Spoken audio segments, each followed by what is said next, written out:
نحمده ونصلي ونسلم على رسوله الكريم أما بعد فأعوذ بالله من الشيطان الرجيم بسم الله الرحمن الرحيم ومن كان مريضا أو على سفر فعدة من أيام أخر يريد الله بكم اليسر ولا يريد بكم العسر ولتكملوا العدة ولتكبروا الله على ما هداكم ولعلكم تشكرون صدق الله العظيم۔ آج 13واں روزہ ہے۔ آج ان چیزوں کو بیان کیا جائے گا کہ جن صورتوں میں روزہ نہ رکھنے کی اجازت ہے۔ وہ کیا چیزیں ہیں؟ تو اس کے متعلق انشاءاللہ گفتگو ہوگی۔ روزہ ہر عاقل بالغ مسلمان مرد عورت پر فرض ہے، البتہ بعض ایسے حالات اور عوارض پیش آ جاتے ہیں کہ روزہ رکھنا مشکل ہو جاتا ہے۔ ایسی صورتحال میں شریعت میں روزہ نہ رکھنے کی اجازت دیتی ہے۔ فی الحال روزہ نہ رکھا جائے، پھر جب عذر ختم ہو جائے تو روزہ رکھ لے، جیسے قرآن مجید کی آیت مبارکہ تلاوت ہوئی۔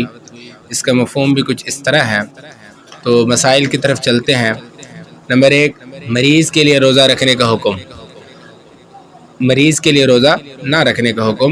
اگر کوئی شخص اس قدر مریض ہے کہ روزہ رکھنا اس کے لیے واقعتاً نقصان دہ ہو یا مرض میں اضافے کا باعث ہو تو ایسا شخص فی الحال، یہ دیکھیں، ایسا شخص فی الحال روزہ نہ رکھے، بلکہ جب صحت یاب ہو جائے تو پھر ان روزوں کی قضا رکھے۔ نمبر 2، بڑھاپے کی وجہ سے روزہ نہ رکھنے کی اجازت۔ مثال کے طور پہ بندہ جو ہے، اگر کسی شخص کو بڑھاپے کی وجہ سے روزہ رکھنے کی قدرت نہ ہو تو اس کے لیے بھی روزہ نہ رکھنے کی اجازت ہے۔ اس صورت میں اگر عذر دائمی ہو تو روزوں کے بدلے فدیہ دیا جائے گا، جس کی تفصیل فدیہ میں گزر چکی ہے، جو پچھلے درسوں میں ہوا ہے۔ اسی طرح نمبر 3، مسافر کے لیے روزہ نہ رکھنے کا حکم۔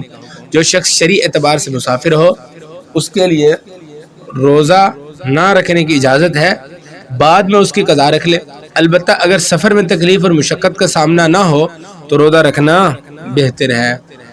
اور اسی طرح نمبر 4، شرعی مسافت سفر کی وضاحت کیا ہے، اس کی تھوڑی وضاحت سن لیجئے۔ جو شخص 48 میل یعنی 77 اشاریہ کچھ پوائنٹ بنتا ہے، 25 غالباً بنتا ہے کلومیٹر یا اس سے زیادہ مسافت کے سفر پر جائے تو وہ شرعی اعتبار سے مسافر کہلاتا ہے۔ مسافر اگر کسی جگہ 15 دن سے کم رہنے کی نیت کر لے تو اس صورت میں بھی وہ مسافر کہلائے گا، البتہ اگر کہیں 15 دن یا اس سے زیادہ مقیم ہونے کی نیت کر لے تو وہ مسافر نہیں بلکہ مقیم کہلائے گا۔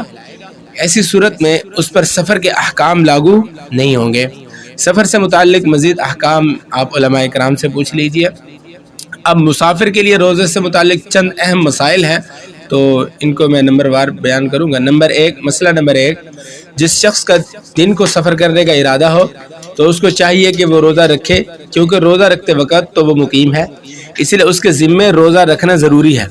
البتہ اگر وہ نصف النہار شری سے پہلے سفر پر روانہ ہو رہا ہو اور وہ اس دن روزہ نہ رکھنا چاہے اور وہ سفر پر روانہ ہونے تک روزے کی نیت نہ کرے تو اس کی گنجائش ہے۔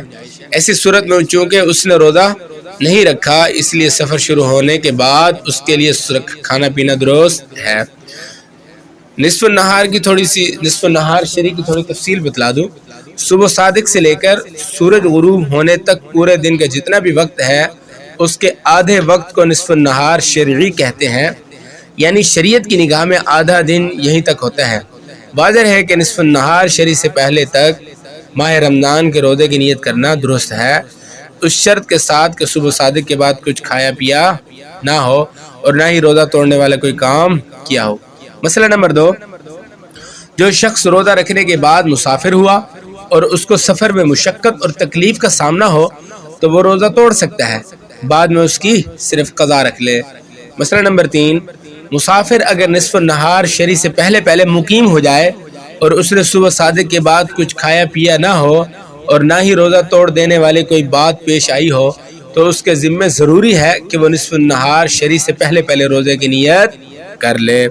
مسئلہ نمبر 4، جس شخص نے مسافر ہونے کی وجہ سے روزہ نہیں رکھا پھر وہ دن کو نصف نہار شری کے بعد مقیم ہو گیا تو ایسی صورت میں وہ سورج غروب ہونے یعنی افطار تک روزے داروں کی طرح کچھ کھائے پیے گا نہیں. سمجھ رہے بات کو؟ یہ نہیں ہے کہ روزہ نہیں رکھا اور سارا دن گائے بھینس کی طرح چرتا رہے، اس طرح بالکل نہیں کرنا. روزہ نہیں بھی ہو پھر بھی روزے کی شکل بنا لینی چاہیے، دوسرے کو فیل ہو کہ اس بندے کا بھی روزہ ہے، تو اس طرح کا ماحول بنائے. تو آگے چلیں. مریض اور مسافر کو قضا رکھنے کا موقع نہ ملنے کا حکم. اب مثال کے طور پہ اگر کسی شخص نے مرض کی وجہ سے روزے نہیں رکھے، پھر صحت یابی سے پہلے اس کا انتقال ہو گیا. اسی طرح مسافر نے سفر کی وجہ سے روزے نہیں رکھے، پھر مقیم ہونے سے پہلے اس کا انتقال ہو گیا. ان روزوں کی قضا رکھنے کو موقع ہی نہیں ملا، تو ان دونوں صورتوں میں ان کے ذمے قضا بھی واجب نہیں، فدیہ بھی واجب نہیں. بات سمجھ رہے ہیں؟ ان دنوں کے روزے قضا بھی واجب نہیں اور فدیہ بھی واجب نہیں، نہ ہی ان کے لیے وصیت کرنا ضروری ہے. البتہ مریض کو صحت یابی اور مسافر کو مقیم ہونے کے بعد جتنے دن روزہ رکھنے کا موقع ملا ہو لیکن انہوں نے روزے نہ رکھے ہوں تو اتنے دن کا فدیہ دینا ضروری ہے. تو اسی طرح حاملہ اور دودھ پلانے والی عورت کے لیے روزہ رکھنے کا حکم.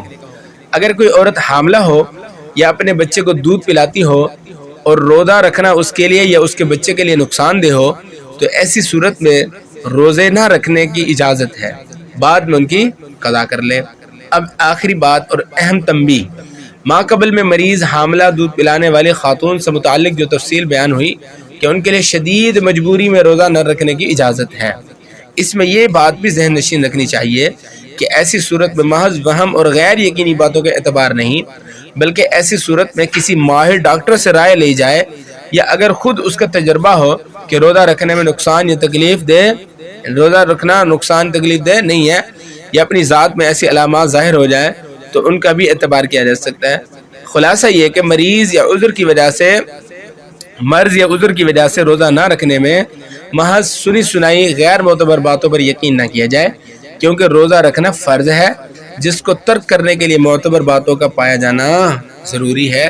تو اسی طرح یہ مسائل تھے کہ کوئی حاملہ دودھ پلانے والی عورت ہو، وہ روزہ اگر مثال کے طور پہ اپنی کمزوری محسوس کرتی ہے، ویکنس محسوس کر رہی ہے، تو شریعت کی طرف سے اس کو چھوٹ ہے کہ وہ روزہ نہ رکھے، بعد میں اس کی قضا کر لے، بعد میں روزے قضا رکھ لے.